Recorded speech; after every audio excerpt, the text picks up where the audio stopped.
You Want War? Part 1. The Summons. The year was 2347, and humanity had been part of the Galactic Concord for only 18 years. To the ancient species who ruled the stars, humans were children. They were newcomers who had barely learned to walk before stumbling into a universe that had been divided and conquered long before Earth even existed. Captain Daniel Hayes stood alone on the observation deck of the diplomatic vessel Meridian. His hands were clasped behind his back, and his eyes were fixed on the growing shape ahead. Throne Station, the heart of the Valori Empire. Even from this distance, it was beautiful in a way that made his chest tight. The station was a massive ring of crystal and dark metal that spun slowly against the blackness of space. 3 nearby stars cast their light upon it, and the station scattered that light like a jewel made of frozen fire. Daniel was 42 years old. He had gray at his temples and lines around his eyes that came from too many sleepless nights. He had served Earth for 20 years. He had fought pirates in the outer colonies. He had negotiated with species that looked like nightmares. He had buried friends and written letters to their families. But nothing in his life had prepared him for this moment. The door behind him slid open, and he heard footsteps approaching. He did not turn around, sir. It was Lieutenant Maria Santos. She was his communications officer, and one of the few people on this ship he truly trusted. She was young, maybe 28, with dark hair pulled back in a tight braid and brown eyes that never missed anything. "What is it, Maria?" "The formal summons just came through." She held out a data tablet. High Arbiter Cathrell himself will be presiding over the tribunal. Daniel finally turned. He took the tablet from her hands and scrolled through the contents. The charges were listed in cold, precise language. Violation of sovereign Valori space. Destruction of Imperial property. Assault upon Imperial citizens. And the most serious charge of all, murder of a Valori noble. "They are not mentioning that the noble was running a human trafficking operation," Daniel said quietly. "No, sir, they are not." Daniel handed the tablet back. He looked out at Throne Station again. Somewhere on that spinning ring of crystal, 12 of the most powerful beings in the galaxy were waiting to judge him. Waiting to judge humanity? 3 months ago, everything had been different. 3 months ago, Daniel had been stationed at Outpost 7 on the edge of human space. It was a quiet posting. Boring, even. He had spent his days reviewing supply reports and settling minor disputes among the colonists. Then the message came. A cargo ship had been attacked near the Vela Nebula. The crew was dead, and the passengers were gone. 47 colonists, men, women, and children, vanished without a trace. At first they thought it was pirates. Pirates were common in the outer regions where law enforcement was thin and profit was easy. But then another ship was attacked, and another, and another. Over the course of 2 months, more than 400 humans disappeared. Daniel was assigned to investigate. He spent weeks chasing shadows and following dead ends. He bribed informants and threatened criminals. He crawled through the darkest corners of the galaxy, looking for answers. And he found them. Lord Thiessen of the Valori Empire, a noble of ancient blood and vast wealth, a collector of rare and exotic things, and his newest obsession was humans. He had been capturing them from the outer colonies and selling them across the galaxy. Some were sold as laborers. Some were sold as curiosities to be displayed in private zoos. Some were sold for purposes that made Daniel sick to even think about. When Daniel reported his findings to Earth Command, he expected immediate action. He expected warships and diplomats and the full weight of human civilization brought to bear against this monster. Instead, he got silence. The Valori Empire was too powerful, they said. Lord Thiessen was too well connected. Humanity could not afford to make enemies of the oldest and mightiest civilization in known space. They would file a complaint with the Galactic Concord. They would pursue diplomatic channels. They would be patient. Daniel was not patient. He gathered a team of volunteers. 12 men and women who felt the same burning anger that he did. They took a small ship and slipped across the border into Valori space. They found the facility where Thesan kept his collection. They fought through his guards. They freed 400 humans who had been living in cages like animals. And Daniel put a bullet through Lord Thesan's head. The journey home was triumphant. The rescued colonists wept with joy. The volunteers congratulated each other on a mission well done. For a brief moment, Daniel allowed himself to believe that he had done something good. Something right. Then the Valori response came. They demanded that Daniel be handed over for execution. They demanded that Earth pay reparations equal to 3 years of total planetary economic output.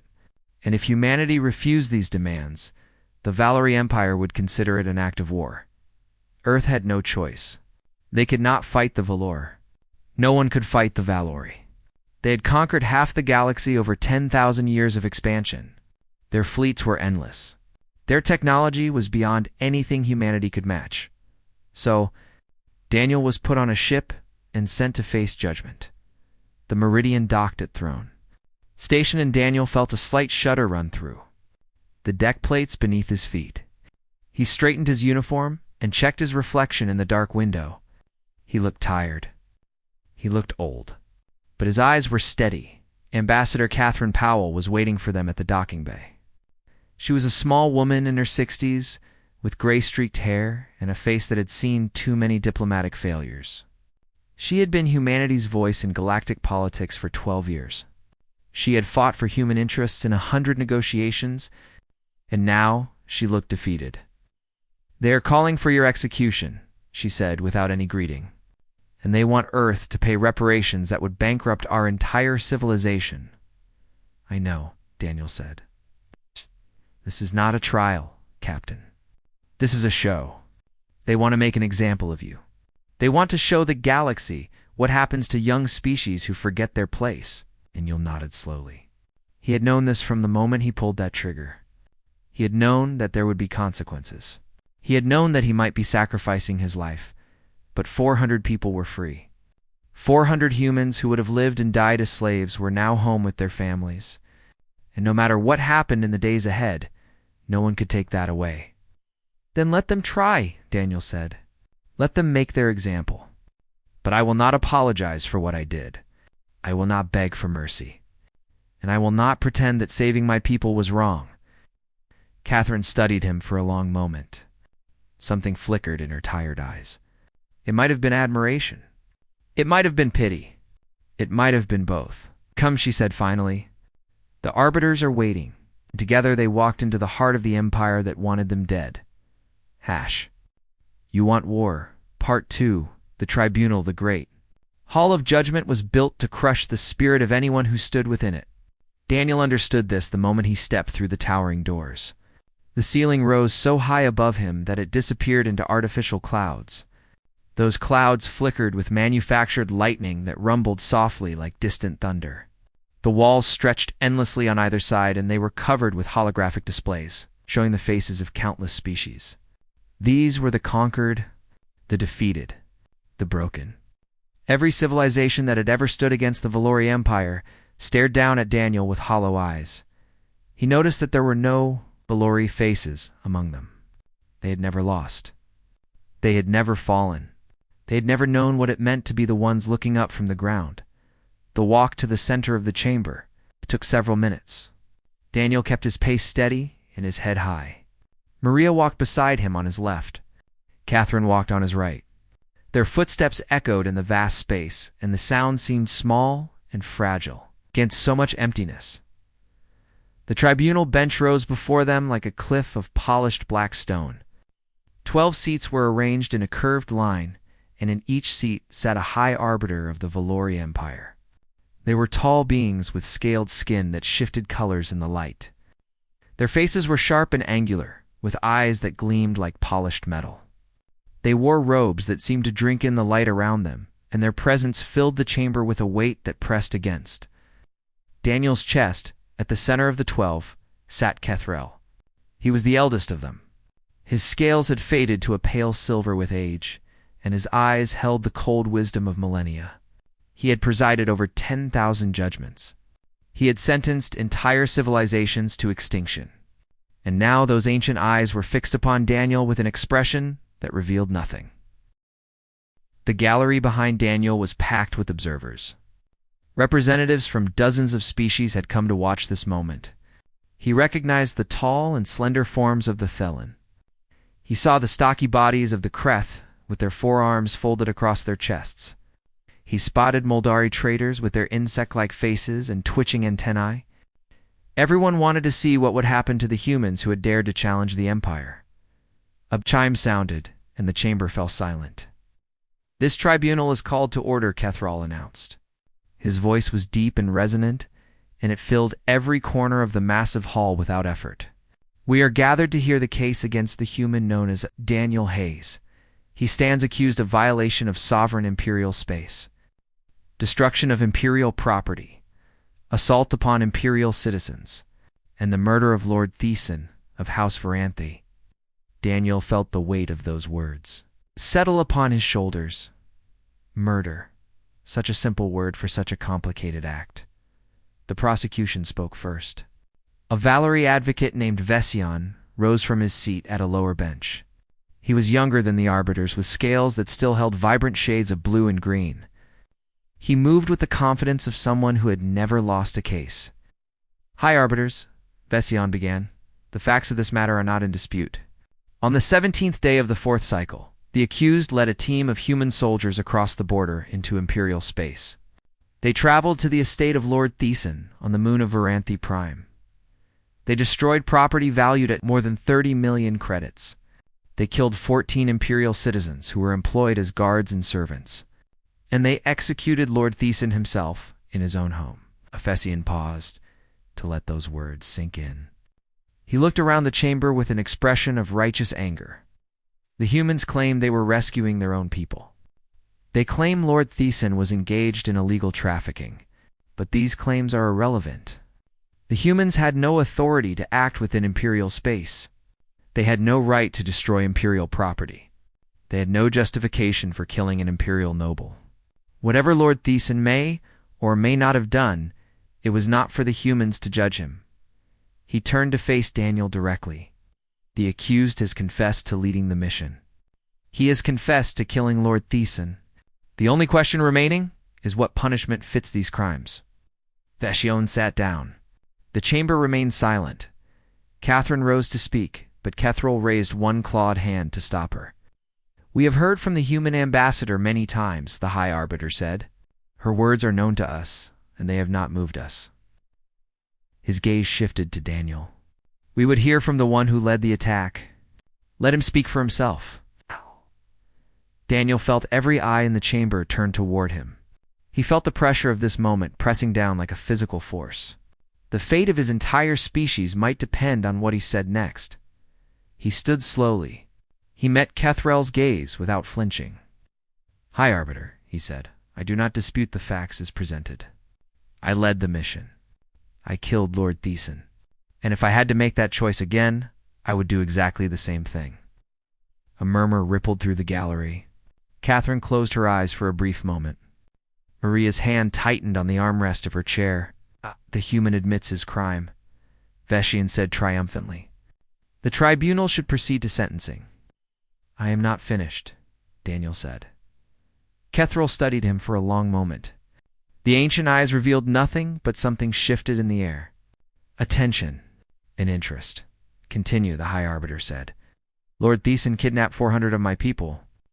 Men and women and children taken from their homes in the middle of the night. He put them in cages. He transported them across the galaxy like cargo, and then he sold them." Daniel's voice remained steady, but there was iron beneath the words. "Some were sold as laborers to work in mines until their bodies broke. Some were sold as curiosities to be displayed in private collections like exotic animals. Some were sold for entertainment purposes that I will not describe in this chamber because the truth would sicken even you." He took a step forward. "When we discovered what was happening, we did not act rashly. We followed proper channels.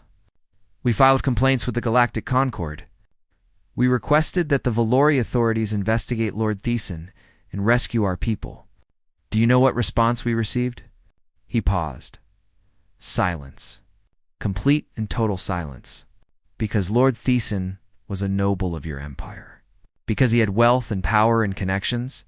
And because my people were merely human. Daniel looked around the chamber at all the watching faces. Call what I did murder? I call it justice. You say I had no right to act within your space. I say I had every right to protect my people when no one else would. Lord Thesan treated humans as property. He treated us as things to be bought and sold.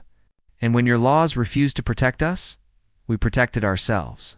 He turned back to Cathrell. So yes, I killed him. And I would kill him again. Because no law in this galaxy or any other gives anyone the right to enslave my people. And anyone who thinks otherwise will learn the same lesson Lord Thesan learned.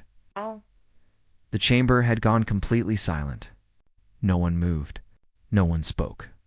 Even the artificial thunder in the clouds above had fallen quiet. Cathrell leaned forward slowly. His ancient eyes burned with something that might have been anger or might have been something else entirely. You speak boldly for a member of such a young species, he said. I speak the truth, Daniel replied. How you respond to that truth will determine what happens next. You want war? Part 3. The Challenge. The Silence in the Grate. Hall was so complete that Daniel could hear his own heartbeat. Every being in that vast chamber was staring at him.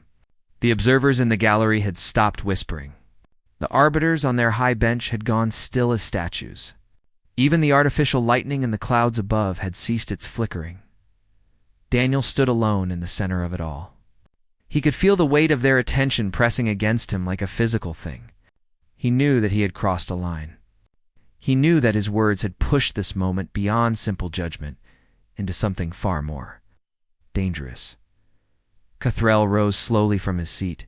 The High Arbiter moved with the careful grace of something ancient and powerful. His silver scales caught the dim light and scattered it in patterns that hurt to look at directly. When he spoke, his voice filled the chamber like rolling thunder. You dare to stand in this hall and lecture us about justice? You dare to suggest that your primitive species has any understanding of law or morality? The Valori Empire has maintained order in this galaxy for 10,000 years. We have brought peace to countless worlds. We have lifted lesser species from barbarism and given them purpose. He descended from the bench one step at a time. Each footfall echoed through the silence. Your kind crawled out of the mud less than a heartbeat ago by our reckoning. You have been part of the Concord for 18 years. 18 years. We have records older than your entire civilization. We have traditions that predate your species learning to walk upright. And yet you stand here and tell us that our laws are wrong? Cathrell stopped at the edge of the platform. He towered over Daniel by more than a meter. His eyes burned with cold fire. You killed a noble of the Empire. You violated our sovereignty. You spat upon 10,000 years of galactic order. And now you refuse to even show remorse? Daniel did not step back. He did not lower his gaze. He stood exactly where he was and met those ancient, terrible eyes without flinching. I show remorse for many things, he said. I show remorse for the colonists who were taken from their homes. I show remorse for the families who spent months not knowing if their loved ones were alive or dead. I show remorse for every human being who suffered in Lord Thesan's cages, while your empire did nothing. He took a breath. But I will never show remorse for stopping that suffering. I will never apologize for bringing my people home. And I will never pretend that killing a slaver was anything other than justice. A ripple of shock ran through the gallery. Several of the arbiters exchanged glances. Bession, the prosecutor, looked like he might collapse from disbelief. Cathrell's expression shifted. The cold anger was still there, but now it was joined by something else. Curiosity, perhaps, or calculation. You speak as though you have some power here, the High Arbiter said. You speak as though your words carry weight. But let me remind you of the reality of your situation. The Valori Empire commands the largest fleet in known space. We have weapons that could reduce your homeworld to ash in a matter of hours. We have conquered species far older and more advanced than humanity. What possible threat do you think you pose to us? This was the moment. Daniel could feel it. Everything he had said before was just preparation. Everything that came after would be determined by what he said now. You want to know what threat humanity poses? Daniel's voice was calm, but it carried to every corner of the chamber. Let me tell you about my species. He turned slowly to address not just Cathrell, but everyone watching. We evolved on a world that tried to kill us every single day. We survived ice ages that froze entire continents. We survived predators that were faster and stronger than us. We survived plagues that wiped out half our population. And every single time we came back stronger. He began to walk as he spoke. His footsteps echoed in the vast space. We spent 10,000 years fighting each other. We developed weapons that could crack open the planet we lived on.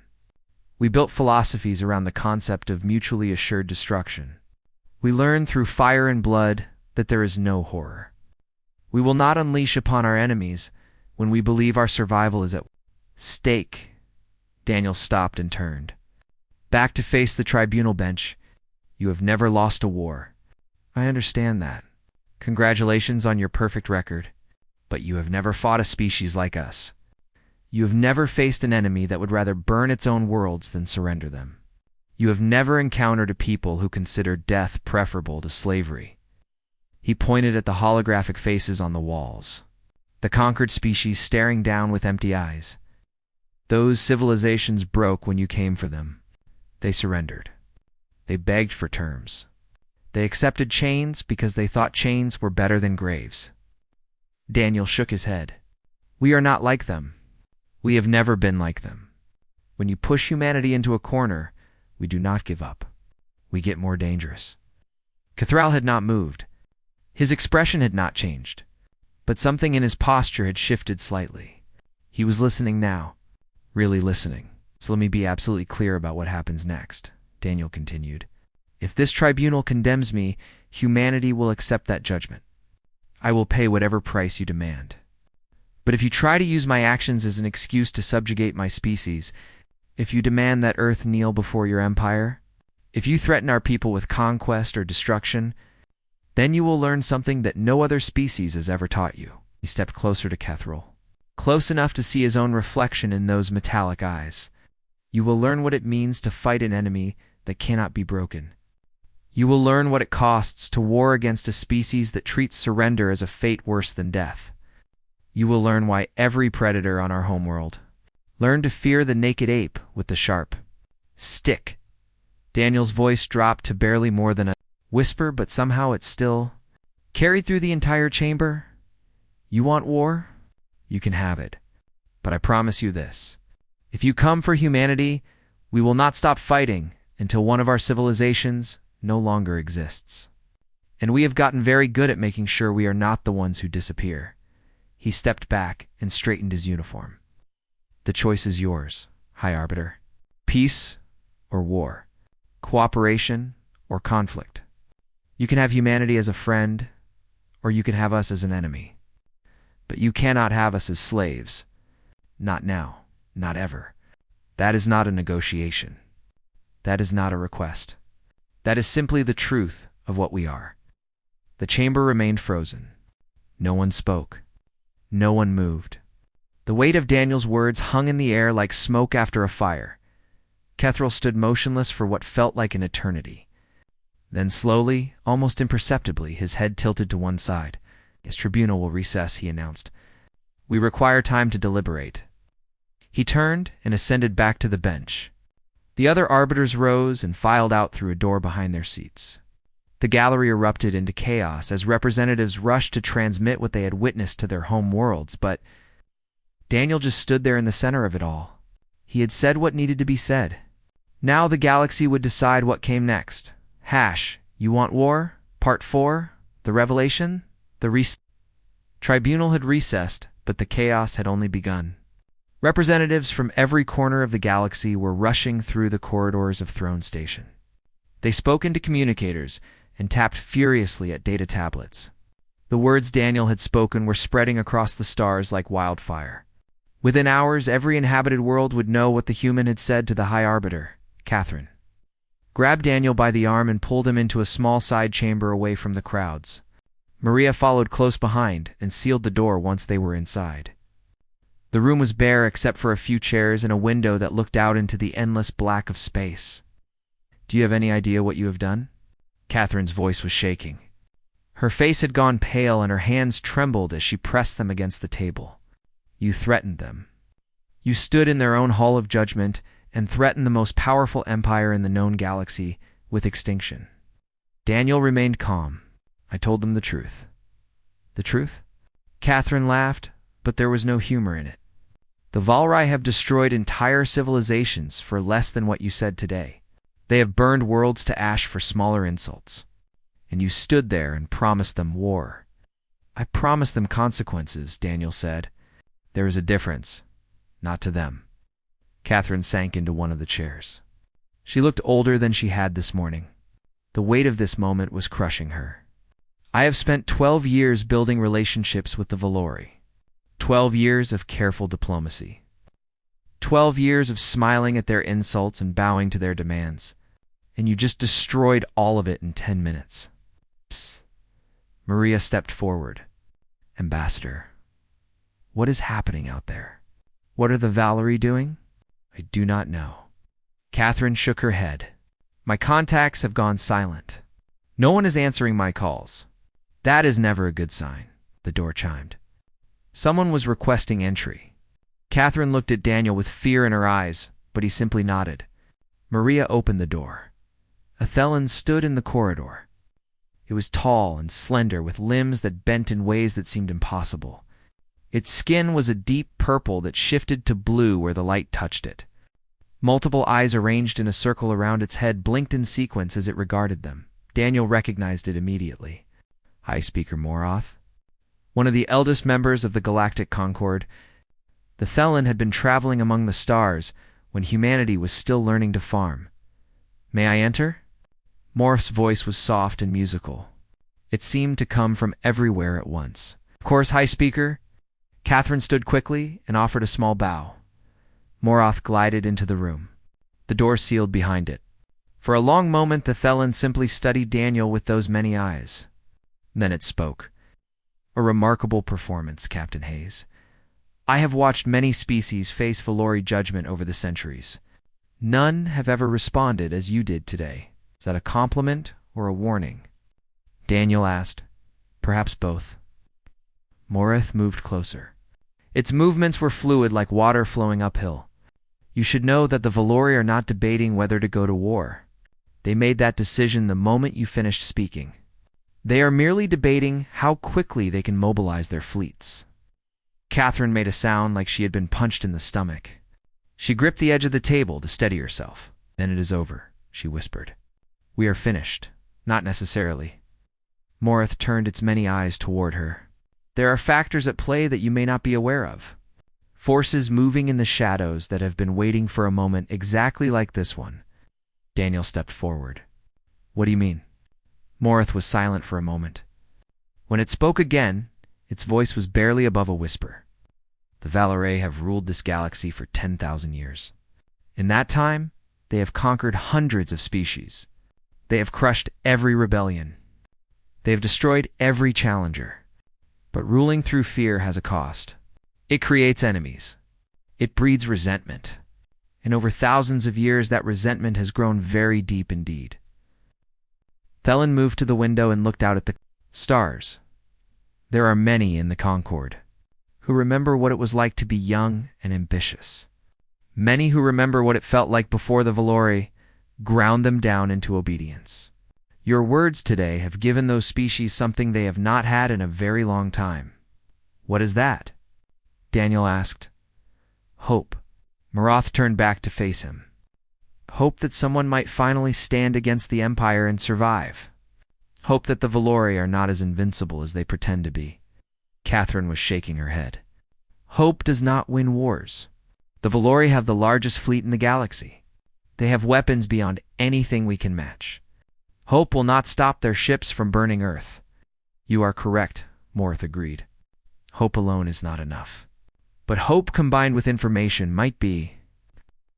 Thelin reached into the folds of its garment and produced a small crystal that glowed with inner light. Thelin have kept records for longer than the Valori have existed. We have documented every war they have ever fought. Every battle. Every victory. Wareth held up the crystal. And in all those records, one pattern emerges again and again. What pattern? Daniel asked. The Valori always win because their enemies always break. Every species they have ever faced has eventually surrendered. Some held out for years. Some fought bravely, but in the end, they all chose survival over extinction. They accepted chains because chains were better than death. Morith pressed the crystal into Daniel's hand. But your species does not think that way, does it? Your history shows that when pushed to the edge, humanity fights harder, not softer. You become more dangerous, not less. You have a phrase for it, I believe. Daniel nodded slowly, backed into a corner. Yes, the Valori have never encountered a species that would genuinely rather die than surrender. They do not know how to fight such an enemy. Their entire strategy depends on breaking their opponent's will. But what happens when they face an opponent whose will cannot be broken? Maria spoke up. Are you saying we can actually win? I am saying that you have a chance. Morif's many eyes fixed on Daniel. But only if your species truly has the resolve that your captain displayed today. If his words were merely bluster, then you will fall like all the others. But if humanity genuinely means what he said, if you truly would fight to the last rather than kneel, then the Valori may discover that their perfect record is about to end. The crystal felt warm in Daniel's hand. 10,000 years of secrets. 10,000 years of Valore warfare. All the knowledge humanity would need to fight back. Why are you helping us? Daniel asked. What did the Thelen gain from this? Morath was quiet for a long moment. When it spoke again, there was something ancient and sad in its voice. We were like you once, young and proud and full of fire. Then the Valori came, and we chose survival. We bent our knees and lowered our eyes and accepted our place in their order. The Thelen looked out at the stars again. Not a day has passed in 8,000 years that we have not regretted that choice.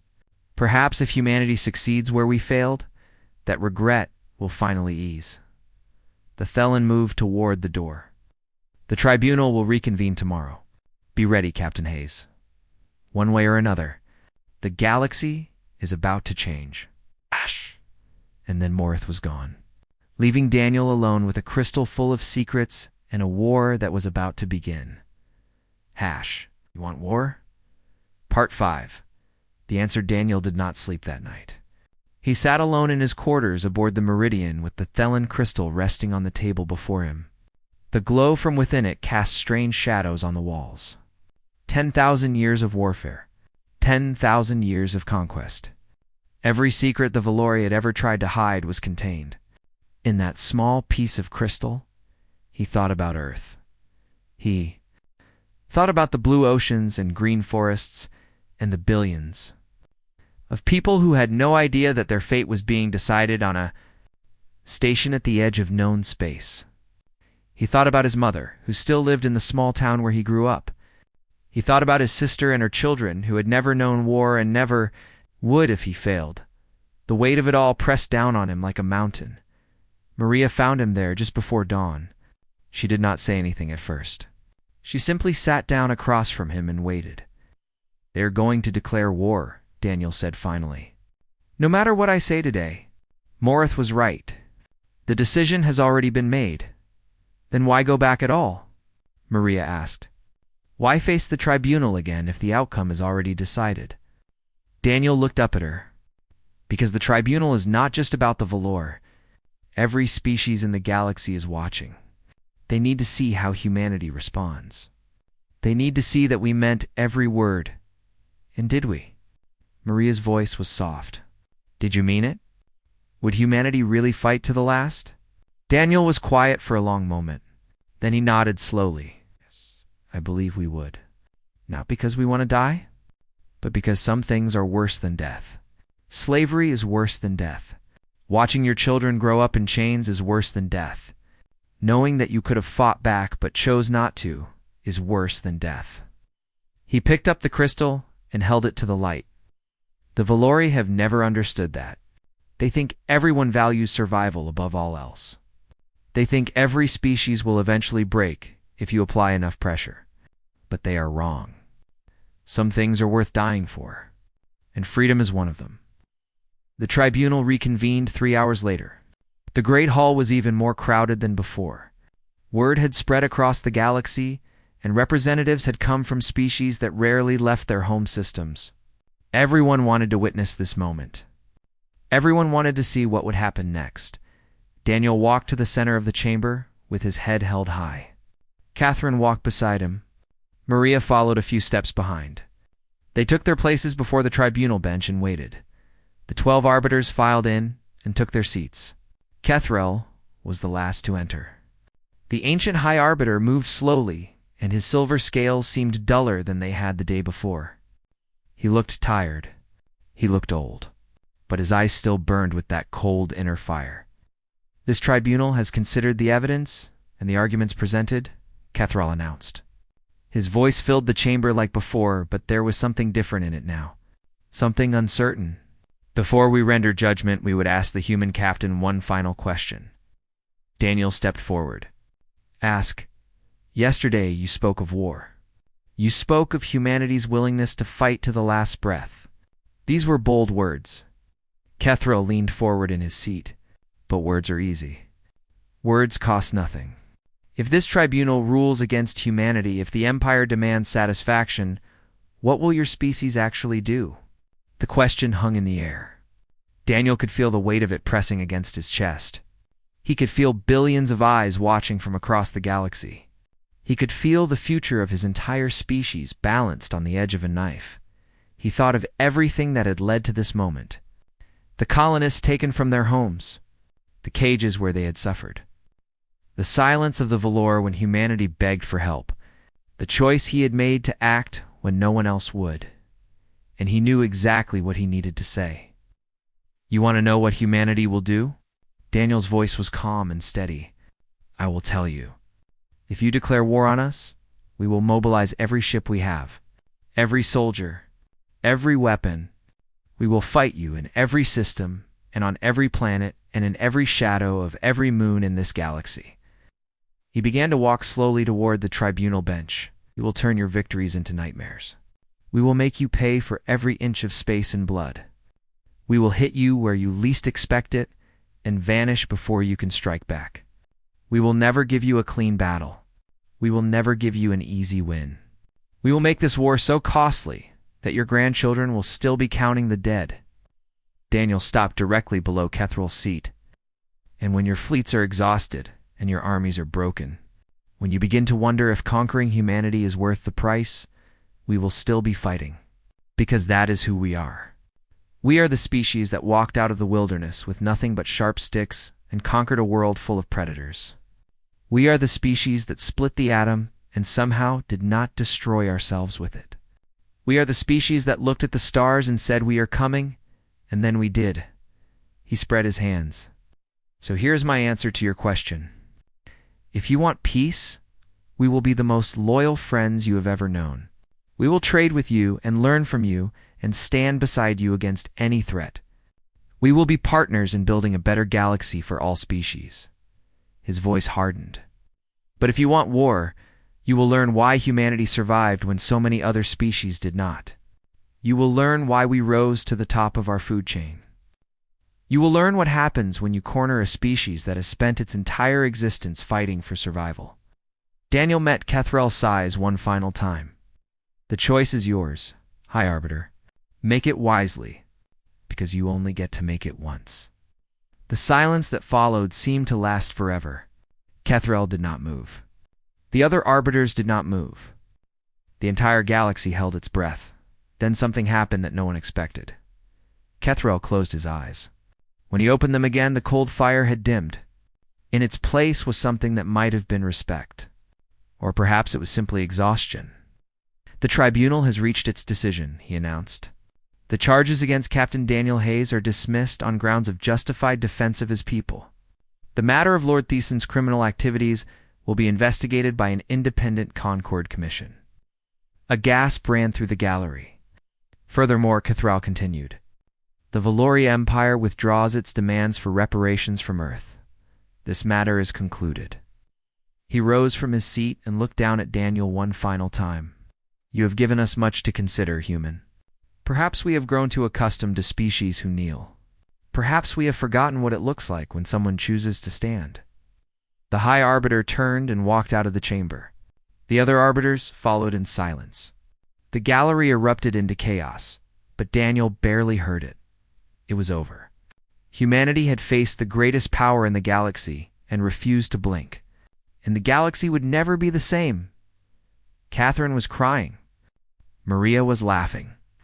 Representatives from a dozen species were pushing forward to shake Daniel's hand, but Daniel just stood there in the center of it all, looking up at the holographic faces of the conquered.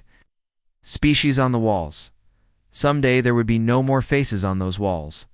Someday no species would have to kneel before another. Someday the galaxy would be free, and it would start here. With one human who refused to be afraid,